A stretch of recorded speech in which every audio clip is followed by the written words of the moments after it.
Well, Bihar is all set to witness the first phase of assembly elections tomorrow. 71 constituencies spread over 16 districts will go to polls in the first phase on Wednesday.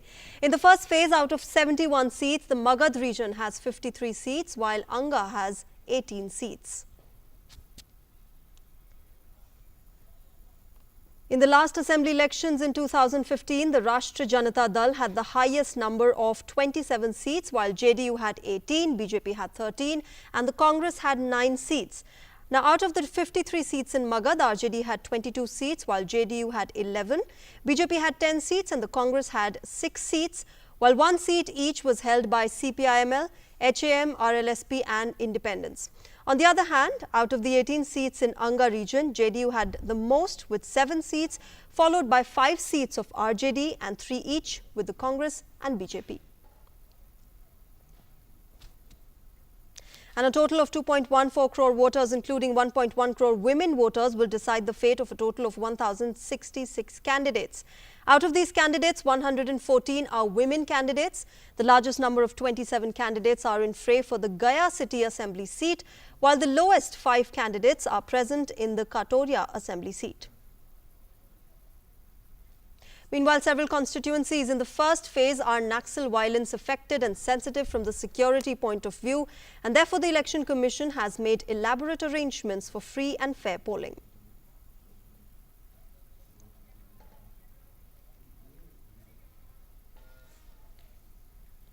And let's get you sports news now. The BCCI has announced the Indian squads for all 3 formats for the upcoming Australia tour, scheduled to begin from 27th of November.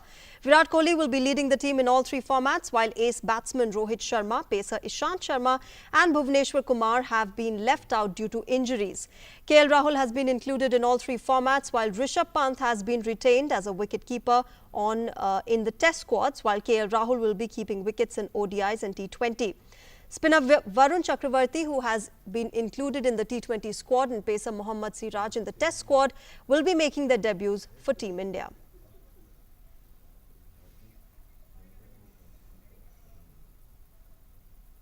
Well, that's it in this broadcast, but news and updates continue on the other side. But before we wrap up, a quick reminder that please wear your mask properly, maintain a 6-yard distance and of course maintain hand hygiene. Thanks for watching us right now. Namaskar.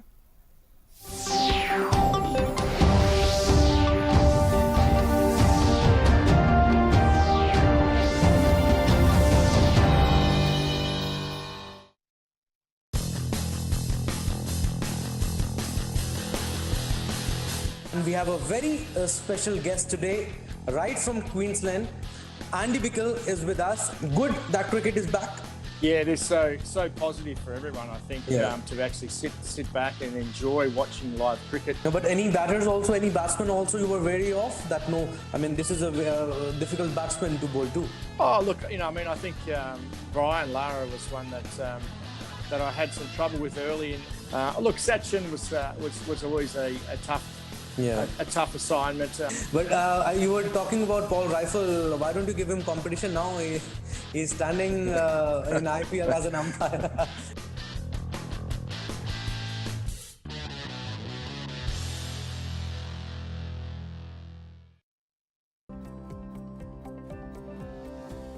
Namaskar and welcome to our series of programs on unlocking the Indian economy and putting it on the road to economic revival. Our first episode, we're going to look at unlocking demand. Point here is the standard Keynesian approach which has evolved or a neo-Keynesian approach has to be modified, differentiated and applied in a different way. Extremely important to spend on capex during a time like this, because not only does it improve the productivity in the economy, but it also creates jobs in the near term.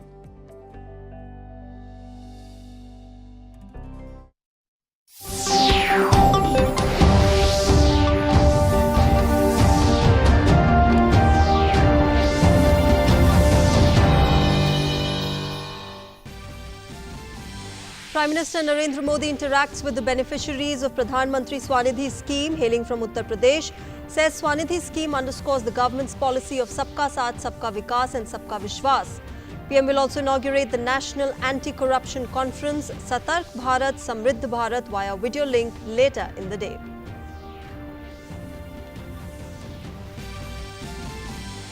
Basic Exchange and Cooperation Agreement completed between India and US in the 2+2 strategic dialogue. Raksha Mantri Rajnath Singh says BECA will open new avenues in the information sharing between the two countries. Visiting leaders also will call on Prime Minister Narendra Modi. Voters to cast vote for 71 assembly constituencies tomorrow. Rural Patna, Jamui, Gaya, Lakhusarai are the key districts to go for polls. Election Commission makes elaborate arrangements for the free, fair and safe election during COVID times.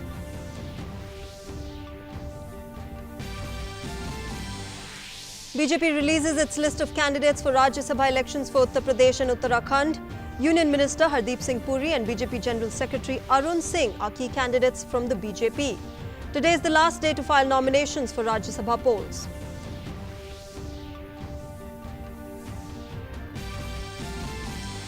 In international news, US presidential election candidates on a campaigning blitz as the D-Day comes closer.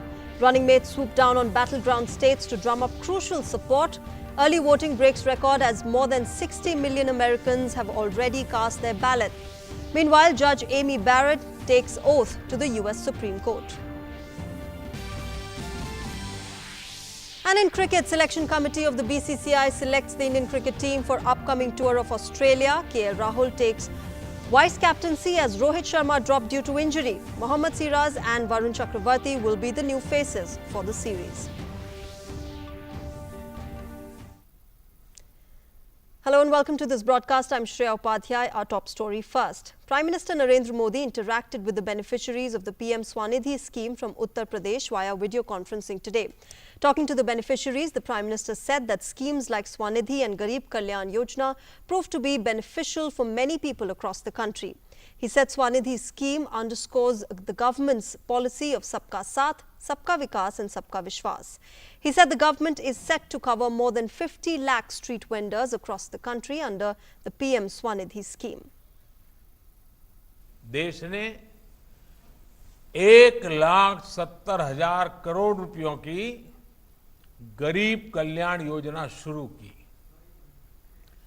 कोई गरीब भूखा न सो जाए इसकी चिंता की। 20 लाख करोड़ के आर्थिक पैकेज की घोषणा की गई तो उसमें गरीब के हित को, उसकी रोजी रोटी को सर्वोच्च प्राथमिकता दी गई और आज हमारे देश के सामान्य मानवी ने ये सिद्ध कर दिखाया कि वो बड़ी से बड़ी मुसीबत को भी पलटने की ताकत रखता है। पीएम स्वनिधि योजना ने गरीब के श्रम को ये सहयोग दिया है। And the Prime Minister also said that previously even employees had to travel far for bank loans, but today the bank itself is coming to the street vendors. कि किसी भी रेहड़ी पटरी वाले को, स्ट्रीट वेंडर को अपना काम फिर से शुरू करने के लिए किसी दूसरे के पास जाने की मजबूरी नहीं है। बैंक खुद आकर पैसा दे रहे हैं। साथियों, उत्तर प्रदेश की अर्थव्यवस्था में तो स्ट्रीट वेंडर्स की बहुत बड़ी भूमिका है। इतनी बड़ी आबादी, इतना बड़ा राज्य, लेकिन रेहड़ी ठेले के काम के कारण अनेकों लोग अपने शहर में, अपने गांव में लोगों की आवश्यकता भी पूरी कर रहे हैं और कुछ न कुछ कमाई भी कर रहे हैं। यूपी से जो पलायन होता था उसे कम करने में भी रेहड़ी पटरी के व्यवसाय की बहुत बड़ी भूमिका है। And PM Street Vendors Atmanirbhar Nidhi or the PM SVANidhi scheme was launched on the 1st of June this year to help poor street vendors impacted by COVID-19 resume their livelihood activities. Till date, a total of more than 24 lakh applications have been received under the scheme, out of which more than 12 lakh have been sanctioned and about 5.35 lakh loans have been disbursed. In the state of Uttar Pradesh, more than 6 lakh applications have been filed, out of which about 3.27 lakh have been sanctioned and 1.87 lakh loans have been disbursed. Prime Minister Narendra Modi will inaugurate the National Conference on Vigilance and Anti-Corruption today on the theme Satark Bharat, Samriddh Bharat, or Vigilant India, Prosperous India via video conferencing.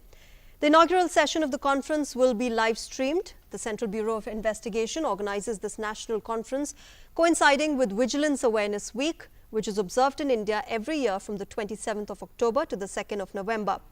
Activities in this conference would be focused on vigilance issues aimed at raising awareness and reaffirming India's commitment to the promotion of integrity and probity in public life through citizen participation.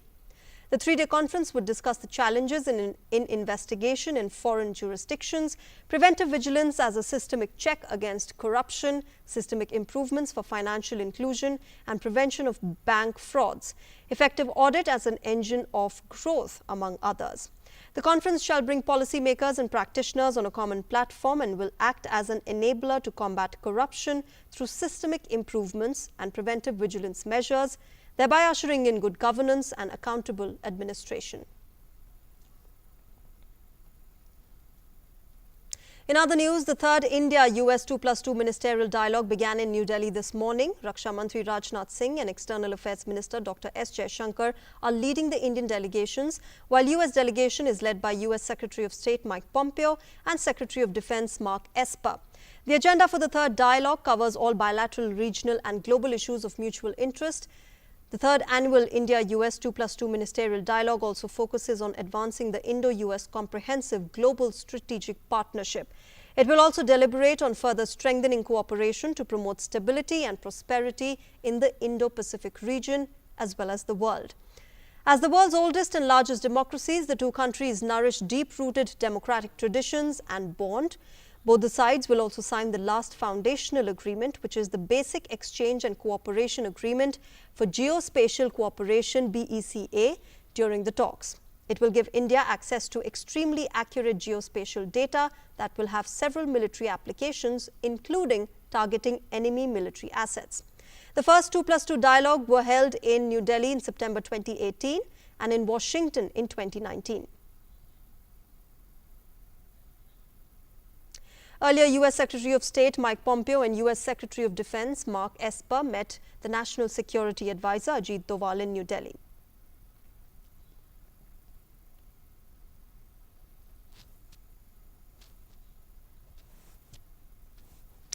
And the visiting US Secretary of State Mike Pompeo and Defense Secretary Mark Esper visited the National War Memorial this morning and paid tributes to martyrs.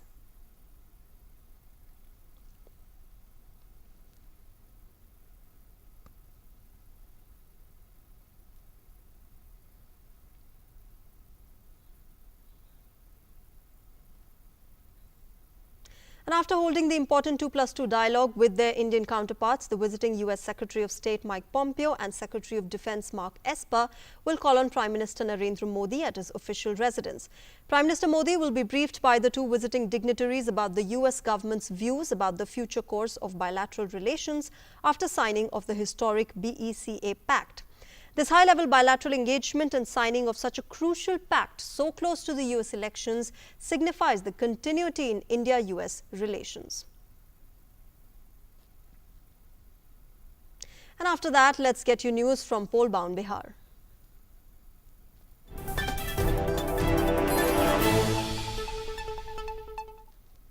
Well, Bihar is all set to witness the first phase of assembly elections tomorrow. 71 constituencies spread over 16 districts will go to polls in the first phase on Wednesday.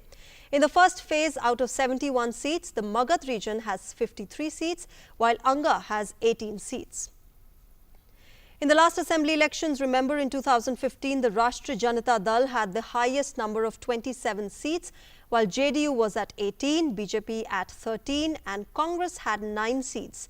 Out of the 53 seats in Magad, RJD had 22 seats, while JDU had 11 seats, BJP had 10 seats and the Congress was at 6 seats, while 1 seat each was held by CPIML, HAM, RLSP and Independents. On the other hand, out of the 18 seats in Anga region, JDU had the most, that is 7 seats, followed by 5 seats of the RJD and 3 each with Congress and BJP. And a total of 2.14 crore voters, including 1.1 crore women voters, will decide the fate of a total of 1,066 candidates. Out of these candidates, 114 are women candidates. The largest number of 27 candidates are in fray for the Gaya City Assembly seat, while the lowest 5 candidates are present in the Katoria Assembly seat. Now, several constituencies in the first phase are Naxal violence affected and sensitive from the security point of view, and therefore, the Election Commission has made elaborate arrangements for free and fair polling. Let's now take a look at the key candidates trying their luck in this phase. First of all, Shailesh Kumar of the Janata Dal United is up against Ajay Kumar Singh of the Congress from Jamalpur Legislative Assembly. JDU's Krishnanandan Prasad Verma is contesting against RJD's Kumar Krishna Mohan from Jahanabad. In Rajpur Assembly constituency, JDU's Santosh Kumar Nirala is up against Congress's Vishwanath Ram. And BJP's Prem Kumar and Congress's Onkar Nath are in close contest from Gaya City. Meanwhile, Ram Narayan Mandal of BJP is up against RJD's Javed Iqbal of RJD in Banka. And BJP's Vijay Kumar Sinha and Congress's Amresh Kumar are in close contest for Lakhisarai Assembly constituency, while in Jamui, BJP's Shreyasi Singh is up against RJD's Vijay Prakash Yadav. On the other hand, former Chief Minister Jitan Ram Manjhi is contesting from Imamganj constituency against RJD's Uday Narayan Chaudhary, while in Shahpur, Rahul Tiwari of RJD is fighting against BJP's Munni Devi. In Ramgarh, RJD's Sudhakar Singh is up against BJP's Ashok Singh, while Anant Singh of RJD and JDU's Rajiv Lochan are fighting for the Mokama Assembly constituency. Now, in more poll-related news, today is the last day to file nominations for the Rajya Sabha elections. Earlier, Bharatiya Janata Party on Monday announced its candidates from Uttar Pradesh and Uttarakhand for the Rajya Sabha polls.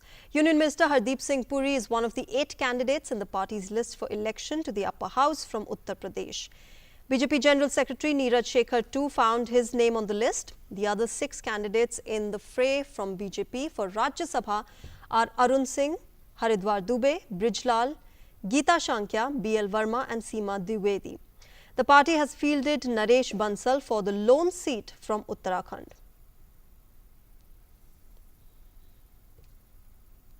Moving on, the Supreme Court will today pronounce its judgment on a batch of pleas which have sought a court-monitored probe into the Hathras case. The apex court will also decide whether the CBI probe in the case should be monitored by the top court or the Allahabad High Court. The top court had, remember, on the 15th of October reserved its verdict on a public interest litigation and several intervention pleas of activists and lawyers who have argued that a fair trial was not possible in Uttar Pradesh.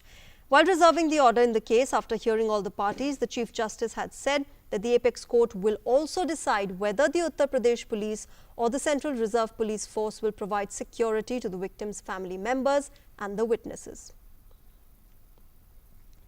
And now an update on the COVID-19 status from across the country. India has achieved a significant milestone in its fight against COVID as the national recovery rate has reached 90.62%. 63,842 patients recovered in the last 24 hours. With this, the total number of recovered patients has reached 72,01,070. The active caseload of the country also keeps decreasing and stands presently below 8%. The total positive cases in the country stand at 6,25,857, which comprises merely 7.88% of the total reported cases. Now, with a large number of COVID patients recovering every day along with a steadily falling and sustained low mortality rate, India's trend of registering decreasing active cases continues. The Health Ministry in a tweet said, and I quote, "On a steady decline, India's fatality rate has touched 1.5%. The aim is to achieve case fatality rate of less than 1% and sustain it. 14 states and UTs are demonstrating case fatality rate less than 1% even today," unquote. And as India continues to fight its battle with COVID-19, testing has also ramped up. According to the Indian Council of Medical Research, 9,58,116 samples were tested on the 26th of October. With this, the total 10,44,20,894 samples have been tested so far across the country. And moving on to the national capital, where the air quality has further deteriorated with the rise of pollutants in the atmosphere. Air quality index was recorded at 377 in Anand, Bihar in very poor category today morning. This is according to the Central Pollution Control Board data. In Lodi Road area, the AQI was recorded at 159, which also falls in the unhealthy category. The air quality has remained in the very poor category in many areas of the city. And now an important news that has global impact. India has reiterated that it's unwavering in its commitment to the Palestinian cause and continues to remain supportive of a peaceful, negotiated resolution of the Palestinian issue. India has supported the two-state solution as a just and acceptable solution to the conflict. Establishment of a Palestinian state living side by side in peace and security with Israel within mutually agreed borders should be achieved through negotiations directly by the two parties. The statement was made by India's permanent representative to the United Nations, T.S. Tirumurthy, at an open debate on the Middle East situation at the UN Security Council. The statement further said that India supports Palestinian President Mahmoud Abbas's call for an international conference organized by the UN Secretary General Antonio Guterres to engage all concerned parties in a meaningful peace process. And about the U.S. presidential election, U.S. President Donald Trump and his challenger, the Democrats' nominee Joe Biden, continue to make their pitch to voters in key swing states with about a week to go until Election Day. The Trump campaign is trying desperately to make up ground, with Biden currently leading in the polls. Our U.S. correspondent Spitzer has more from San Francisco.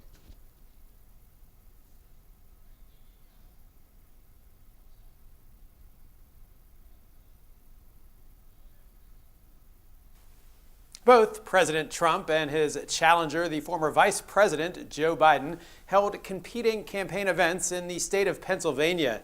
Now, that is a swing state, a state which President Trump narrowly won in 2016, and also the state where Joe Biden grew up. So it is a state that is seen as somewhat of a bellwether for how this election might turn out. And if we look at the opinion polls, as they stand right now, Joe Biden is leading comfortably. Now, I don't think anyone in his campaign or his supporters is really taking anything for granted, especially given what we saw in 2016 when everyone really expected Hillary Clinton to win, and that did not work out well at all for her. But Biden's lead in the polls is somewhat stronger than Clinton's right now. So we're seeing Trump really having to go on the offensive, and his schedule appears to be more packed than Biden's for this final week of campaigning.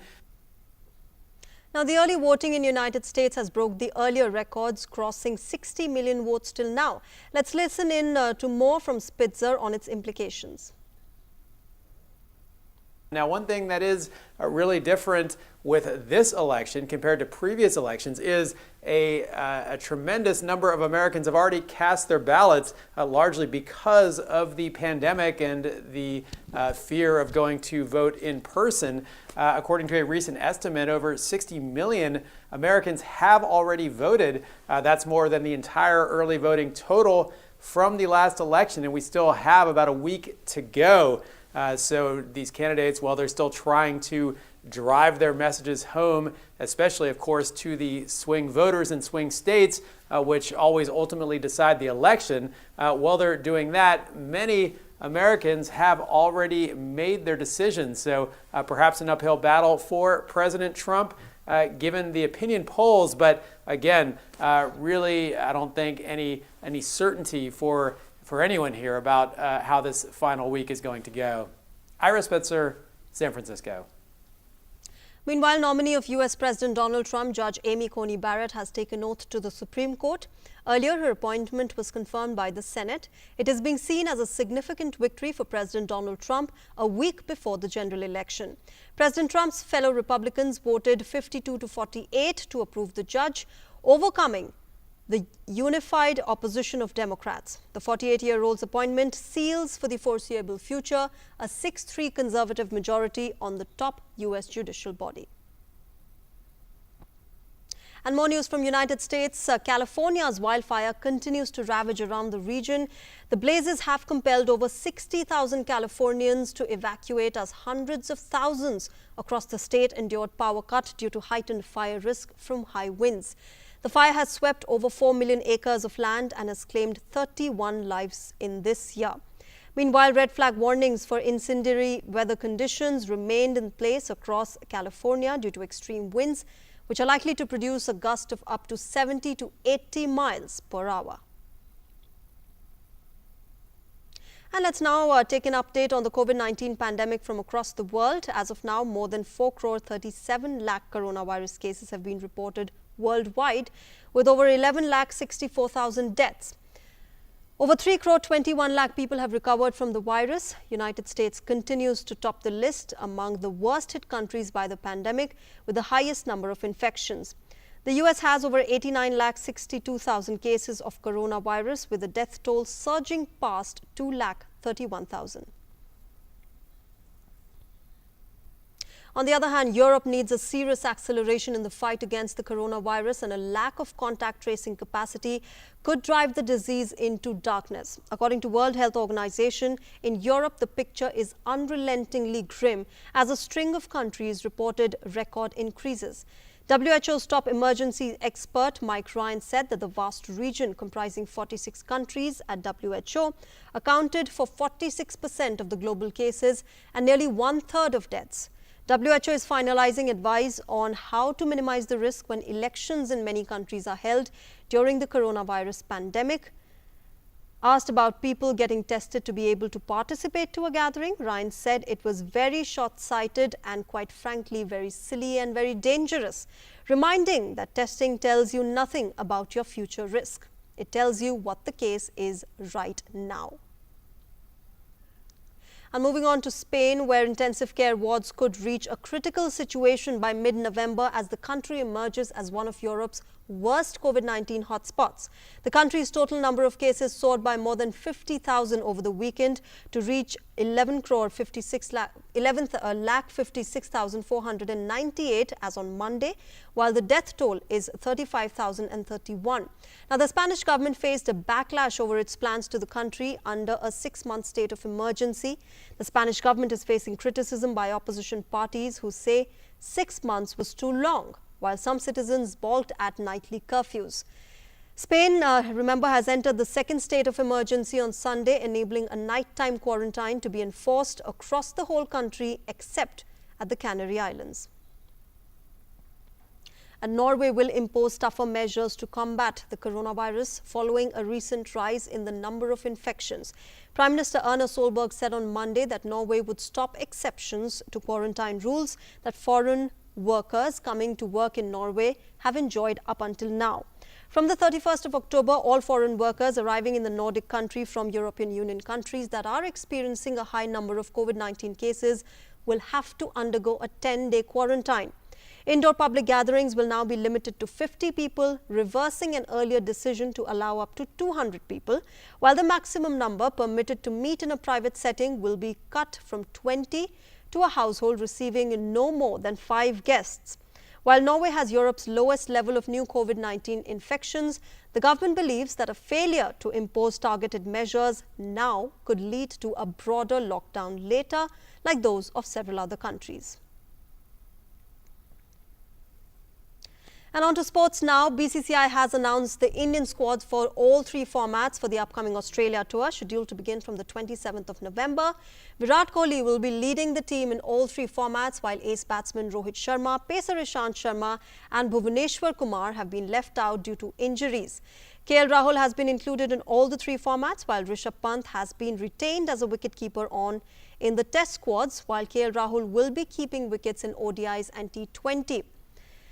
Spinner Varun Chakravarti, who has been included in the T20 squad, and pacer Mohammad Siraj in the test squad will be making their debuts for Team India. Well, with that, it's a wrap in this edition of the Bulletin. But before we go, a quick reminder to all of you to still wear your mask and wear your mask properly, maintain social distance, and of course, maintain hand hygiene and of course, the general cleanliness around you. Join us at DD News and DD India, where we have this campaign called Mask Up India, where we are encouraging you and we are doing it ourselves, that we are wearing our mask properly and ensuring that we protect ourselves and others around us from this global pandemic. Till then, we thank you for joining us right now. News and updates continue on the other side. Namaskar.